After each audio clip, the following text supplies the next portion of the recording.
Kiprah Jordan Peele sebagai sutradara film ngasih kita fakta bahwa komedian ternyata bisa jadi basic yang kuat untuk menjadi pembuat film horor yang hebat. Mungkin karena komedi dan horor sama-sama bermain di analogi atau perumpamaan. Komedian terbiasa menulis materi candaan yang sebenarnya mengandung pesan, entah itu personal ataupun sindiran. Mirip dengan cerita horor yang menjadikan monster sebagai perwujudan dari sesuatu. Baik komedi maupun horor, keduanya adalah respon manusia terhadap tragedi. Dalam dua karya pertamanya, Peele ngasih kita lihat ketajaman yang ia miliki dalam mengolah horor yang sangat berisi sekaligus menghibur. Dalam Get Out misalnya, dia membahas soal rasisme. Dalam Us, Peele menyentil perpecahan manusia, lagi-lagi karena ras. Peele jelas punya concern dan statement soal hal tersebut yang kembali dihadirkan dalam horor ketiganya ini. It also helps, Peele juga seorang penggemar film, mulai dari film Steven Spielberg hingga anime. Sehingga Nope, film ketiganya ini, terbentuk lebih jauh sebagai sebuah spektakel, sebuah hiburan, dengan berbagai referensi untuk dinikmati, dengan makhluk alien sebagai pusat misteri dan keseruan, dan juga dengan statement yang berada di baliknya, sehingga kita benar-benar punya sesuatu yang bergizi untuk dicerna saat menebak apa yang sedang terjadi di balik cerita filmnya.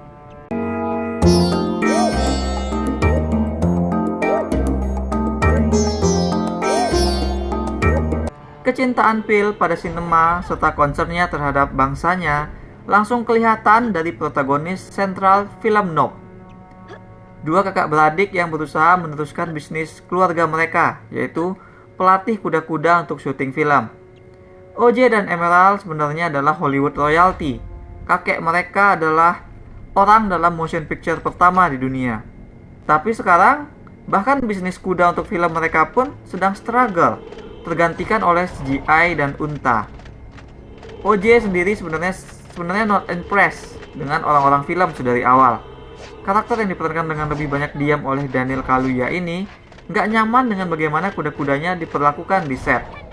Beda dengan adiknya Emerald yang diperankan oleh Keke Palmer yang jauh lebih ceria. Dia ini all in ke bisnis hiburan. Maka dari itu si OJ lah yang pertama menyadari bahwa kuda-kuda di peternakan mereka bertingkah aneh malam itu. Kuda-kuda tersebut kabur seperti ada sesuatu dari langit di atas sana. OJ juga lah yang pertama kali sadar bahwa beneran ada sesuatu di atas itu, di antara awan-awan itu. Sesuatu yang bukan dari planet ini.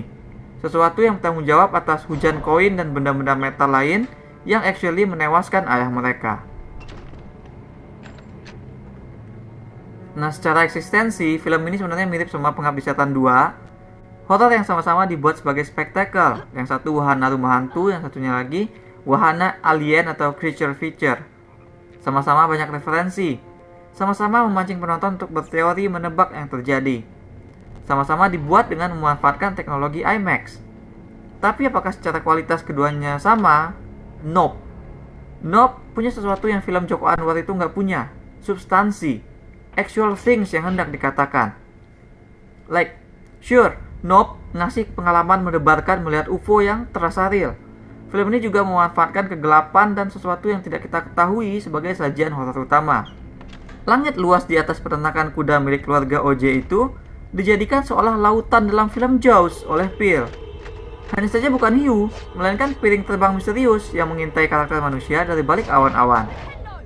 Sensasi bahwa ada sesuatu yang besar di atas sana yang mengawasi kita tanpa kita mengetahui apa tujuan mereka, tanpa tahu kapan mereka bergerak selain tanda-tanda alam seperti listrik yang tiba-tiba berhenti, lampu yang tiba-tiba mati.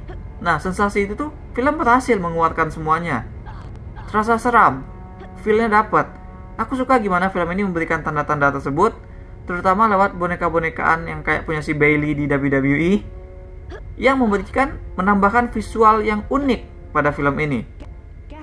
Musik dan suara juga tak kalah mendukung didesain oleh film ini, membuat pengalaman kita bertemu makhluk terbang tak dikenal tersebut tuh semakin terasa wah gitu. Antisipasi dan build up akan makhluk tersebut dibendung. Kecemasan dan penasaran kita tercermin dari reaksi karakternya. OJ, Emerald, dan nanti ada beberapa karakter pendukung lain seperti Angel, si nerd penggemar alien, Jupe, si pengelola tempat hiburan kayak sirkus, dan juga seorang sinematografer handal yang disewa OJ untuk merekam penampakan alien. Lalu ketika nanti makhluk itu beneran datang, karakter-karakter ini beserta kita akan mendapat berbagai kejutan horor, seperti dikejar-kejar ataupun dihujani darah. Memang selain aspek horornya, film tidak melupakan karakter manusia. Film tidak meletakkan mereka untuk mode survival saja, tidak untuk jadi korban teriak-teriak saja.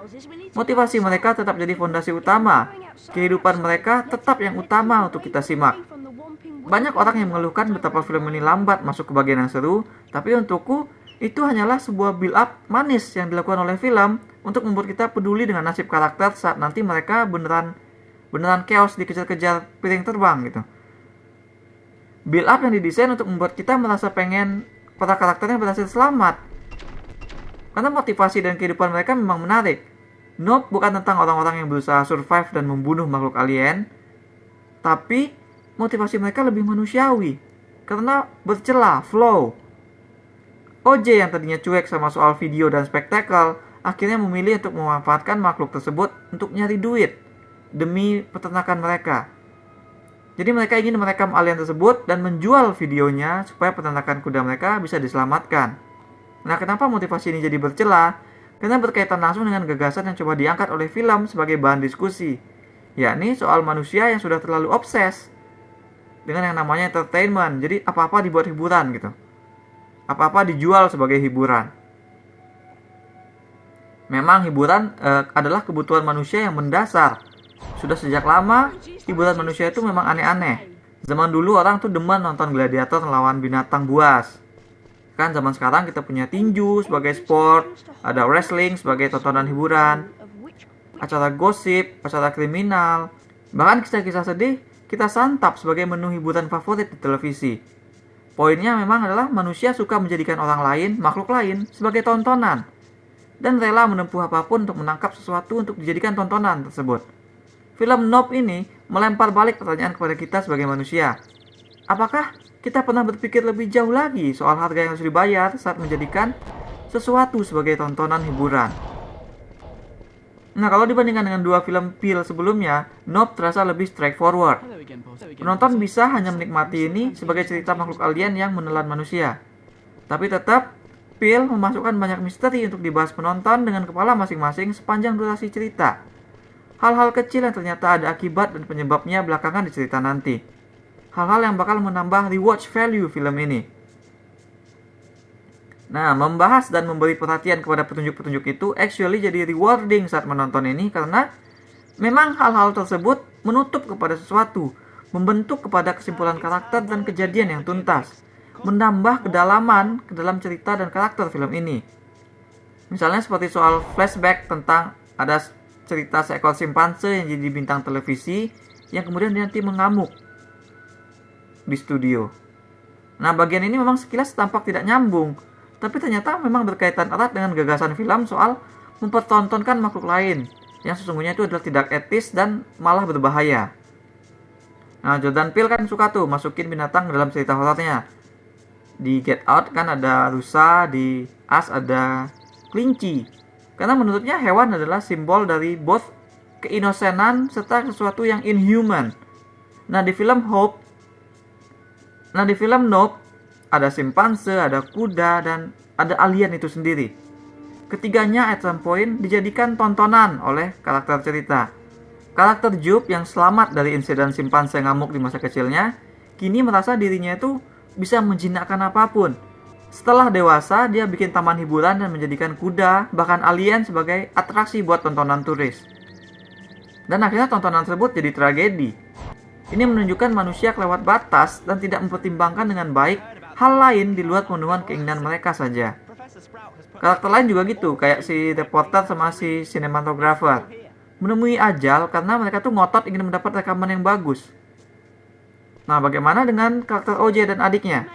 Nah, dua protagonis film ini diberikan journey yang menarik. Di akhir film memang tidak diberikan jawaban eksak. Mereka ada, tapi sepenuhnya nasib mereka tuh diserahkan kepada interpretasi penonton masing-masing. Buatku, well, tadinya aku pikir agak aneh kan, karena tiba-tiba film ini pindah dari hero-nya si OJ jadi ke Emerald. Like, di akhir tiba-tiba si Emerald yang jadi jagoan dan menyelesaikan semua, pakai gaya si Akira segala macam. Sehingga supaya itu jadi make sense buatku, aku harus menganggap si OJ ini sebenarnya tewas dimakan oleh alien. Dan dengan menganggap semua seperti itu, semuanya jadi nggak janggal lagi. Juni mereka jadi komplit kalau menganggap si OJ-nya meninggal. Karena OJ akhirnya belajar untuk mengerti bahwa terkadang situasi memang membutuhkan dirinya untuk put on the show. Dan itu oke selama dia tahu apa yang harus dibayar. Kayak di akhir film itu dia akhirnya ya menawarkan diri untuk menjadi penyelamat adiknya dengan put on the show di depan si monster alien. Sementara si Emerald akhirnya jadi mengerti concern abangnya yang dirasakan selama ini. Film berakhir dengan membuat Emerald mendapatkan apa yang mereka mau, menyelesaikan goal mereka, tapi dia tidak sesenang yang ia sangka. Nah, mengaitkan kembali dengan Jordan Peele sebagai author yang sudah punya ciri khas dengan statement, aku merasa ada satu makhluk lagi yang ia posisikan sebagai korban eksploitasi ranah bisnis hiburan, yaitu bangsanya, orang kulit hitam. Film ini bicara tentang manusia begitu rakus menelan apa saja sebagai hiburan, tanpa mau mempertimbangkan lebih lanjut apakah mereka benar-benar paham atau apakah halus banget menjadikan itu sebagai suatu tontonan gitu. Mungkin lewat film ini Peele ingin menyentil film atau tayangan hiburan yang sok-sok mengangkat permasalahan ras atau semacamnya tanpa benar-benar mendalami permasalahan tersebut, yang hanya memanfaatkan isunya sebagai tragedi yang gampang untuk dijual saja. Sebab penonton ya haus akan kisah-kisah sedih, haus akan kontroversi dan semacamnya sebagai hiburan. Lebih tegasnya lagi, Peele tampaknya pengen menghimbau agar kita semua tuh jadi pencerita, jadi tukang konten yang baik, yang bertanggung jawab, serta juga jadi konsumen yang sama bertanggung jawabnya. Prestasi banget sebenarnya si Peele ini bisa nulurin 3 karya yang betul-betul konsisten. Film Jordan Peele kali ini didesain lebih sebagai hiburan bertema sci-fi alien, tapi tetap punya gagasan dan statement di baliknya. Beberapa penonton bakal menganggap film ini lambat, tapi itu hanya karena film ini peduli sama setup karakter, peduli sama kehidupan mereka, karena dari situlah bahasan film ini diangkat. Horornya sendiri begitu ciamik dengan visual dan build up makhluk yang gak terburu-buru dan diciptakan tidak murahan. Bagi yang suka menebak-nebak dan ngaitin adegan-adegan sepanjang cerita, film ini ngasih puzzle seru untuk diungkap dan benar-benar terasa rewarding karena puzzle tersebut actually ngaruh dan memang jadi fondasi cerita. Aku berikan 7,5 dari 10 bintang emas untuk Nope. That's all we have for now. Apakah menurut kalian sinema memang mulai eksploitatif terhadap tragedi atau trauma masyarakat minor? Share pendapat kalian di comments. Jangan lupa hit like dan subscribe supaya ketinggalan review-review dan playthrough lain. Kunjungi mydirtseat.com untuk review yang lebih detail. Kalian bisa juga kunjungi store mydirtseat di chiptoloka.com. Ada banyak kaos dan pernak-pernik custom yang unik, mulai dari film, musik, game, hingga wrestling. Thanks for watching. Remember in life, there are winners and there are losers.